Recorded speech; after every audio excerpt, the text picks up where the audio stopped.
사람이 살아가는 데 있어서 배움이라는 것은 매우 중요합니다. 왜냐하면 사람은 배운 대로 살아가기 때문입니다. 이 세상에 속한 모든 동물이나 식물들은 주어진 본성과 본능으로 살아가지만 사람은 본능으로 살아가는 존재가 아닙니다. 배움이라고 하는 과정을 통해서 익히고 그 익힌 것을 삶에서 그대로 녹아내는 것입니다. 그래서 잘못된 것을 배우면 잘못된 삶을 살 수밖에 없고, 바르게 배우고 바른 삶을 살아갈 때 그 인생이 복되고 아름다운 것입니다. 그러므로 부모는 자녀 교육의 청직이라고 할 수가 있습니다. 하나님이 맡겨주신 자녀들을 잘 양육하고 믿음 안에서 그들을 위하여 쉬지 말고 기도하면서 하나님이 기뻐하시는 인생으로 자녀들을 가르치는 것이 또한 부모의 사명이라고 할 수가 있겠습니다. 그래서 존 웨슬리라고 하는 감리교회 창시자는 이런 말을 남겼습니다. 우리가 장차 주님 앞에 설 때에 세 가지의 질문을 받을 것이다. 첫 번째 질문은 너는 너의 시간을 어떻게 사용했느냐. 두 번째 질문은 너는 너의 물질을 어떻게 사용했느냐. 그리고 세 번째는 너는 너의 자녀들을 어떻게 키웠느냐 하는 것입니다. 다시 말하면 우리가 하나님 앞에 섰을 때 시간 사용과 물질 사용과 자녀 교육에 대한 결산을 하나님 앞에 하게 될 것이라는 것이죠. 그만큼 자녀 교육은 우리 인생에게 가장 중요한 문제입니다. 하지만 부모 역할을 한다는 것이 그렇게 쉬운 일이 아닙니다. 운전을 하기 위해서는 운전면허증을 따고 자동차를 운전하지만 우리가 부모가 되는 것, 면허증을 따고 부모가 된 것이 아닙니다. 사랑하는 사람을 만나서 결혼을 하고 가정을 이루어 살다 보니 또한 자녀들이 나오고 그 자녀들을 양육하는 부모로 살다 보니 때때로 실수도 하고 또 당황스러운 문제들도 만날 때가 많습니다. 하지만 우리가 하나님의 말씀을 통해서 부모의 역할을 잘 감당하고 우리의 자녀 세대들을 말씀으로 잘 양육하기 위해서 우리는 세상의 방법을 따라가다가 낭패하고 실망을 겪기보다 우리 주님을 통해서 우리 자녀를 어떻게 가르치고 또 우리 교회 안에 다음 세대를 어떻게 말씀으로 가르칠 것인가를 배워야 될 줄로 믿습니다. 예수님께서 인간의 몸을 입고 이 세상에 오셔서 공생애의 사역을 사시는데 예수님이 공생애의 사역 가운데 하시는 일은 크게 세 가지라고 정리할 수가 있습니다. 이것을 예수님의 공생애의 3대 사역이라고 말하는데 마태복음 9장 35절 말씀에 보면 예수님이 이 세상에 오셔서 공생애의 사역을 사시면서 하신 세 가지의 중요한 사역이 무엇인가를 우리가 보게 됩니다. 자, 말씀을 한번 볼까요? 마태복음 9장 35절인데 다 같이 읽습니다. 예수께서 모든 도시와 마을에 두루 다니사 뭘 하셨을까요? 그들의 회당에서 가르치시며 그 다음에는요 천국 복음을 전파하시며 그리고요 모든 병과 모든 약한 것을 고치시니라. 자, 예수님의 세 가지 중요한 사역은 첫째는 가르치시는 것, 두 번째는요 전파하시는 것, 그리고 세 번째는요 치유하시는 것. 바로 이것이 예수님의 3대 사역이라고 할 수가 있습니다. 그 중에서도 예수님께서는 가르치시는 일을 참 많이 하셨습니다. 그래서 예수님을 선생님 혹은 랍비라고 불리는 일들이 굉장히 많았습니다. 그만큼 예수님은 최고의 스승이셨는데 예수님이 도대체 어떻게 가르치셨기에 이렇게 최고의 스승으로 불릴 수 있었겠는가? 첫째, 예수의 가르침에는 언제나 권위가 있었다고 하는 것입니다. 왜 예수님이 최고의 선생님이냐? 바로 예수님의 가르침에는 뭐가 있었다고요, 여러분? 권위가 있었다는 거예요.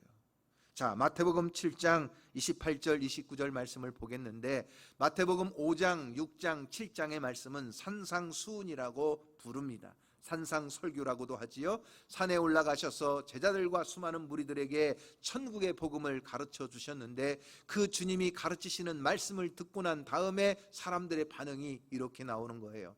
자, 마태복음 7장 28절 29절 말씀입니다. 자, 예수께서 이 말씀을 마치심에 무리들이 그의 가르치심에 어땠어요? 놀랐다. 여기서 놀랐다는 말은 에크플레소라고 하는 헬라어인데 머리를 한 대 딱 맞은 것처럼 충격을 받았다는 것입니다. 왜 그렇게 깜짝 놀라고 큰 충격을 받았느냐? 그 다음에 29절에 이렇게 나오는 거예요. 다 같이 읽어봅니다. 시작. 이는 그 가르치시는 것이 권위 있는 자와 같고 그들의 서기관들과 같지 아니함일러라 그랬어요.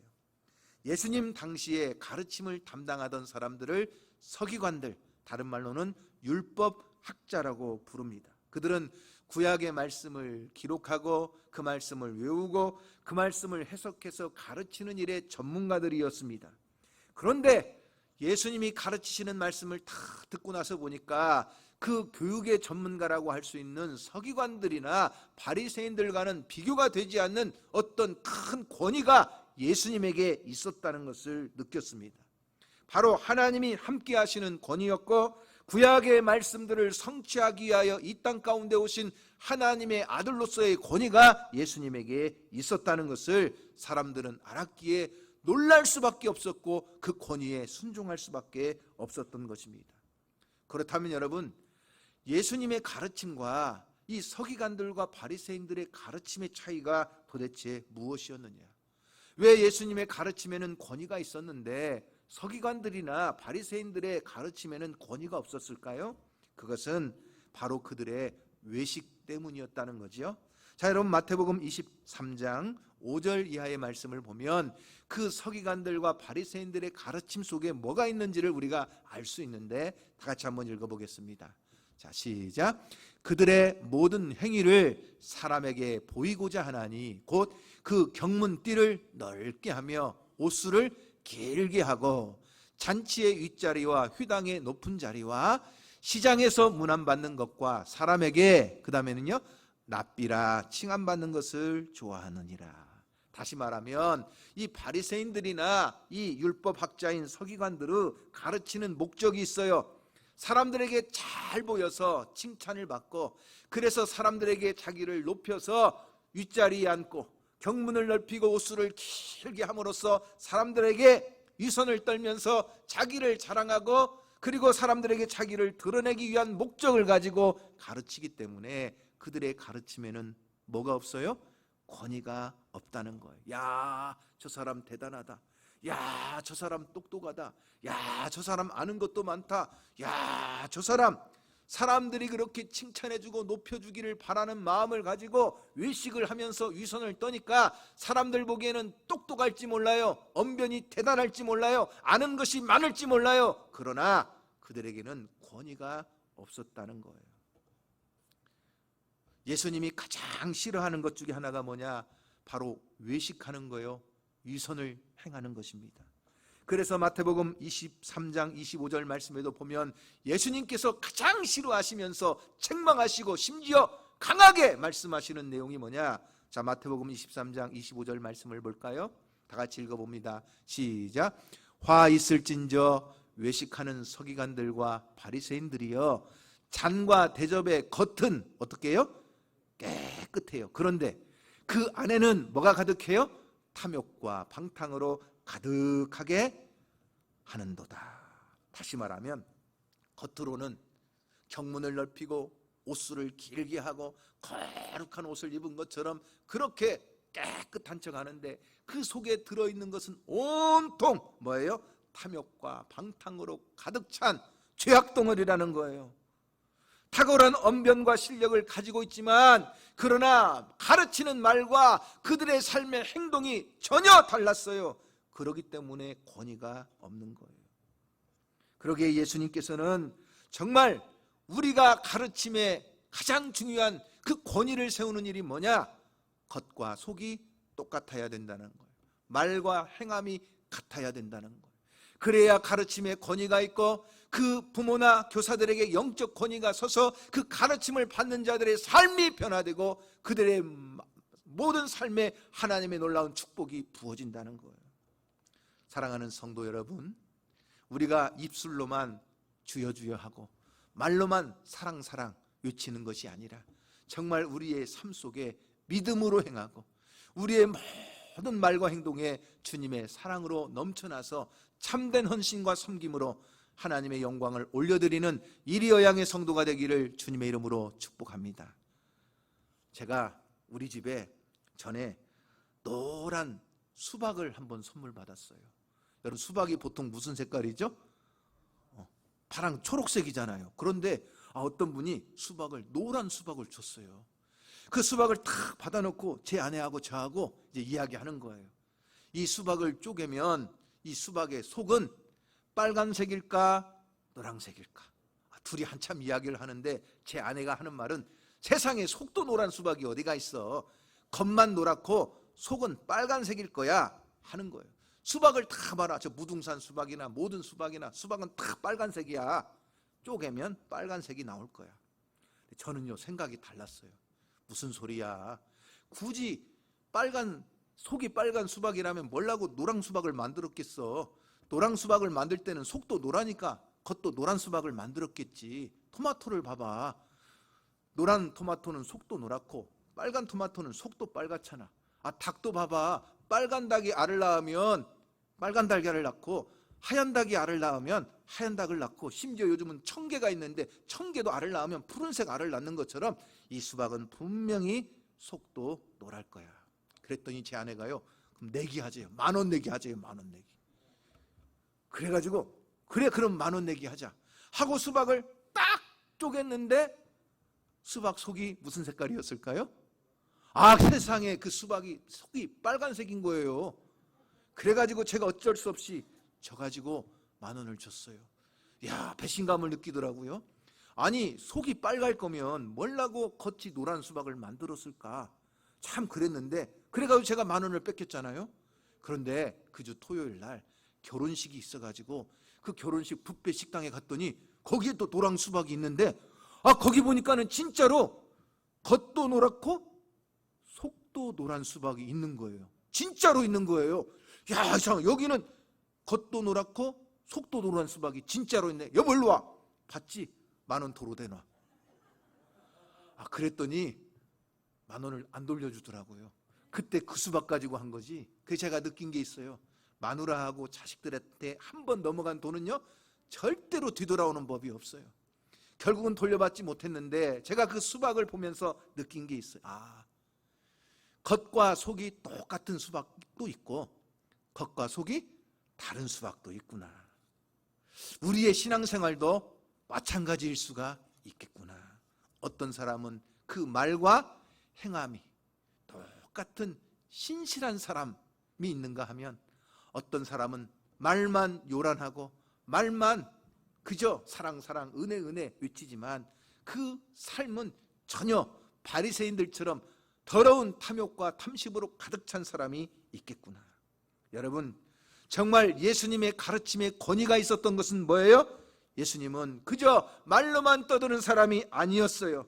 예수님은 가난하고 소유되고 병들고 연약한 사람들의 그 깊숙이 들어가서 그들의 아픔을 만져주시고 그들의 연약함을 붙들어주시고 그들의 상처를 싸매주시고 그들의 질병을 고쳐주시고 그들의 아픔을 함께 눈물을 흘려주시면서 그들에게 하나님의 말씀을 사랑으로 가르쳤기에 주의 말씀에는 권위가 있었던 줄로 믿으시기를 바랍니다.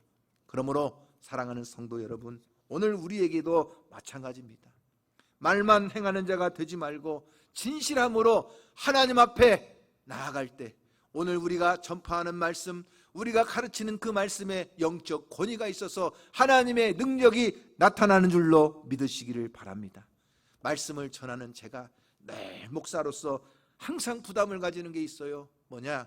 첫째는 내가 오늘 하나님의 말씀을 제대로 전했나 하는 거예요. 내 감정이나 혹은 내 마음의 어떤 욕심 가지고 말씀을 그릇되게 잘못 가르치지 않았나 하는 늘 그 부담감을 갖는 것이고요. 또 한 가지가 뭐냐?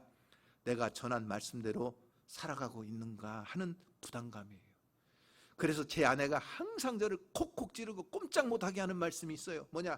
당신은 설교한 대로만 살면 돼. 항상 이 소리가 저를 가장 주눅들게 하는 말씀이에요.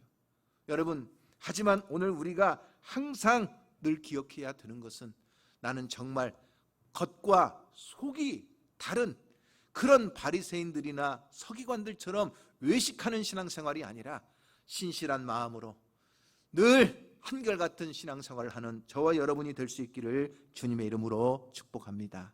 두 번째, 예수님의 가르침은 지식 전달이 아니라 생명을 전하는 말씀이었다는 것입니다. 예수님은요, 율법을 암기시키는 교육을 하신 것이 아니라 생명의 복음을 통하여 그들을 죄에서 건져내시고 그들을 사망에서 영생을 주시기 위한 말씀이었다는 것입니다. 그러므로 한 영혼을 생명으로 낳을 때 진정한 영적 스승이 되는 것입니다. 왜 예수님께서 바리새인들이나 서기관들의 가르침을 책망하셨느냐? 그들의 가르침에는 뭐가 없어요? 구원이 없어요. 생명이 없어요. 그렇기 때문에 예수님께서 바리새인들과 서기관들의 가르침을 책망하시는 거예요. 여러분, 마태복음 23장 13절 말씀을 보면 예수님께서 그들을 향해서 이렇게 야단을 치시는 거예요. 다 같이 한번 읽어볼까요? 시작. 화 있을진저 외식하는 서기관들과 바리새인들이여, 너희는 천국 문을 사람들 앞에서 닫고 너희도 들어가지 않고 들어가려 하는 자도 들어가지 못하게 하는도다. 여러분, 이것이 바리새인들과 서기관들의 가르침이었어요. 천국 문을 닫아버려요. 자기만 못 들어가면 괜찮은데 뭐예요? 그의 가르침을 받는 사람들도 천국에 못 들어가도록 막아버리는 거예요. 세상에 여러분, 이런 일이 어디가 있겠어요?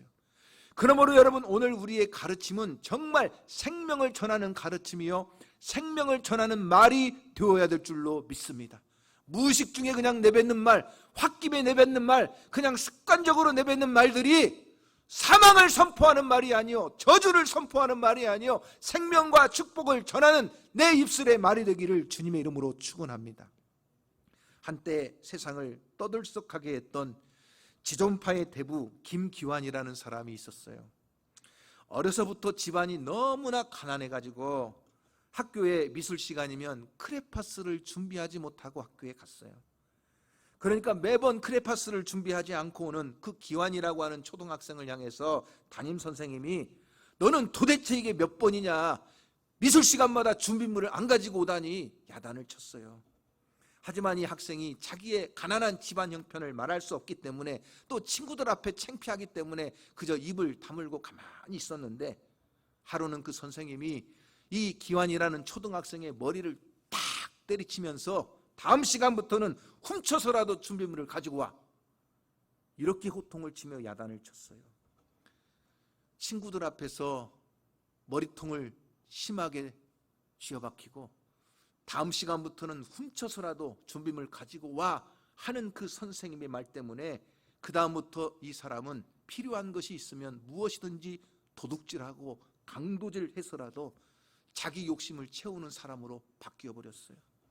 그로부터 17년 후에 살인 강도죄로 사형을 언도받게 되었는데, 그 재판 법정에서 최후 진술을 하면서 그가 고백한 말이 뭐냐? 초등학교 때 그 선생님의 말 한마디가 자기 인생을 바꾸어 놨다는 거예요.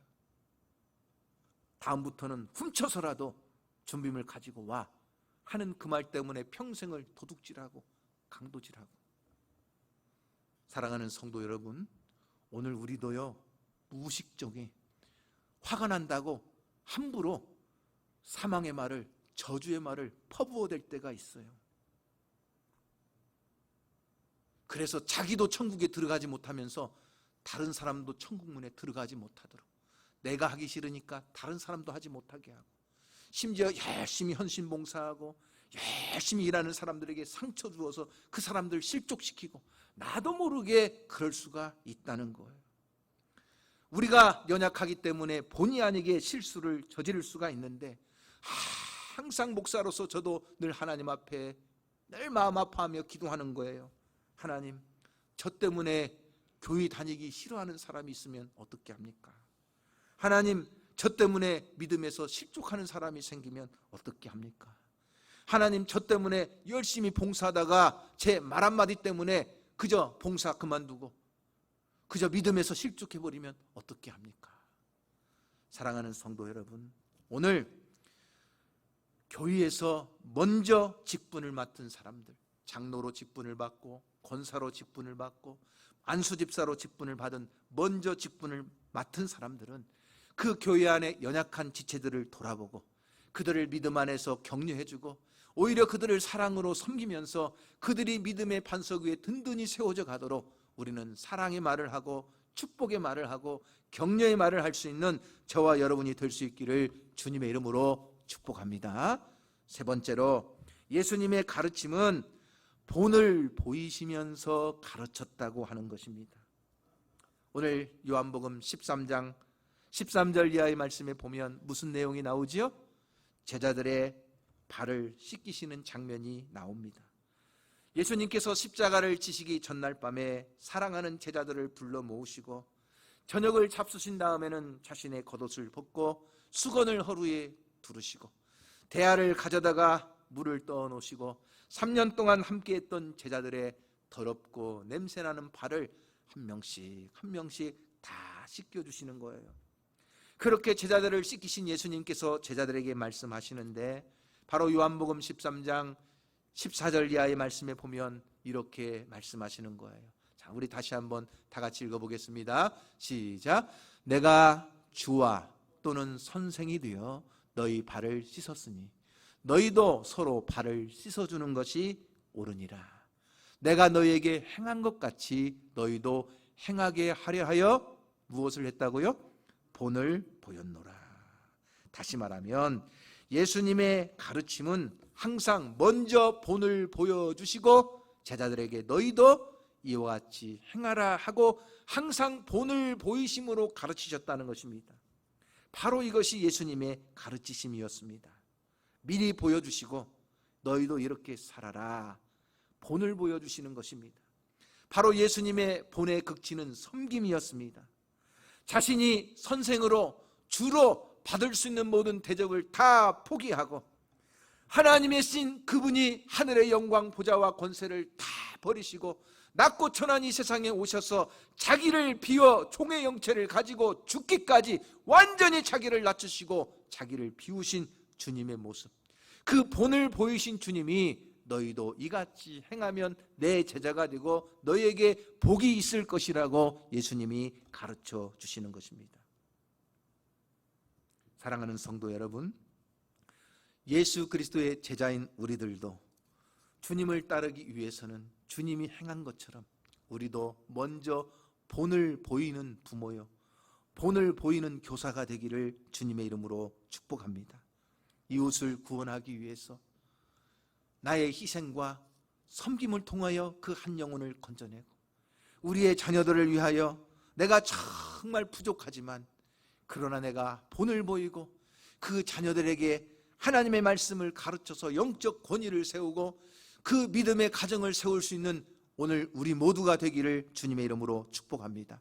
그래서 우리의 자녀들이 정말 믿음 안에서 신앙을 계승하는 다음 세대가 되도록 그렇게 자녀들에게 본을 보이고 사랑으로 섬기며 말씀을 가르치는 부모가 될 수 있기를 주님의 이름으로 축복합니다. 여러분, 세상 살면서 자녀들에게 또 어린아이들에게 가장 하기 힘든 말 중에 하나가 뭔지 아세요? 너도 더도 말고 덜도 말고 나처럼만 살아라 하는 말이에요. 알고 보니까 이 말이 참 쉬운 말 같은데 참 힘든 말이에요. 여러분, 여러분의 딸을 앞에 놓고 너도 덜도 말고 덜도 말고 이 엄마처럼만 살아라, 그렇게 자신 있게 말할 수 있는 우리 어머니들 한번 손 들어 보세요. 아니, 한 명도 없어요? 그럼 어머니들은 그렇다 치고 우리 아버지들 자기 아들들 앞에 놓고 너는 더도 말고 덜도 말고 이 아빠처럼만 살아라, 자, 그렇게 말할 수 있는 분 한번 손 들어 보세요. 우리 김용철 집사님 자신 없으세요? 왜 손 안 들어요?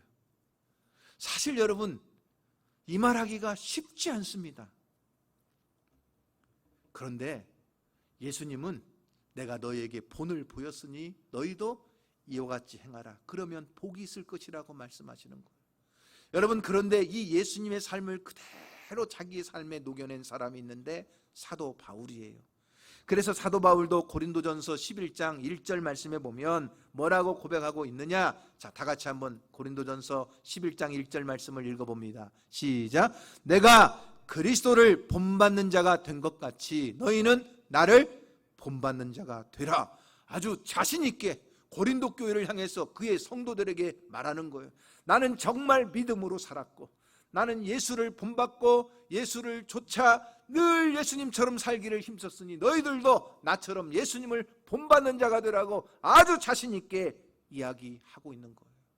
우리가 다른 것은 몰라도 우리의 자녀들에게 정말 엄마 아빠가 믿음으로 살았으니, 그래 하나님의 은혜로 지금까지 살았으니 너희들도 반드시 너희의 생애를 꼭 믿음으로 살거라, 이렇게 권면할 수 있는 저와 여러분이 될 수 있기를 주님의 이름으로 축복합니다. 우리가 사사기에 가서 보면 여호수아가 사는 날 동안 정말 여호와를 사랑하고 여호와를 경외하면서 믿음으로 살았습니다. 그래서 모세와 여호수아 시대에는 하나님의 놀라운 역사를 경험했고 살아계신 하나님의 능력이 그들의 삶 가운데 임했습니다. 그래서 모세도 여호수아도 그 다음 세대들에게 하나님을 사랑하고 하나님만을 섬길 것을 당부했습니다. 그런데 가나안 땅에 들어가서 그 땅을 정복하고 그 땅에 풍성한 복을 누리며 살던 그 다음 세대들이 어떻게 살았느냐? 자, 여러분 사사기 2장 10절 말씀을 보시면 이렇게 나옵니다. 다 같이 한번 읽어볼까요? 사사기 2장 10절 말씀 시작. 그 세대의 사람도 다 그 조상들에게로 돌아갔고 그 후에 일어난 다른 세대는 여호와를 알지 못하며 여호와께서 이스라엘을 위하여 행하신 일도 알지 못하였더라.